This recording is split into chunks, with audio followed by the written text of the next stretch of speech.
আমরা ড্রয়িং এর অধ্যায়ে স্প্লাইন কমান্ড নিয়ে আলোচনা করব। মূলত স্প্লাইনের সাহায্যে আমরা মোটামুটি ফ্রি হ্যান্ড বা বাঁকা জাতীয় যে সমস্ত লাইন ড্র করতে হয় সেটি আমরা তৈরি করতে পারবো, বা আমরা বলতে পারি যে স্প্লাইনের সাহায্যে আমরা ফ্রি হ্যান্ড ড্রয়িংও করতে পারি। অনেক সময় যে এমব্রয়ডারি যে ডিজাইন এর কাজে যে প্রয়োজন হয়, তো সেই এমব্রয়ডারি ডিজাইনের জন্য কিন্তু আমাদের স্প্লাইন অত্যন্ত ইফেক্টিভ। তো দেখুন, স্প্লাইনের জন্য আমাদের ড্র মেনুতে ক্লিক, এখানে রয়েছে স্প্লাইন। আমরা স্প্লাইনে ক্লিক করলাম।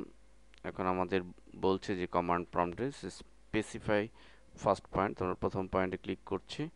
এখন দ্বিতীয় পয়েন্টে আবার ক্লিক করছি। এখন আমি মাউস চেপে ধরে রাখলে দেখুন এটি কিন্তু কার্ভ হচ্ছে, বাঁকা হচ্ছে।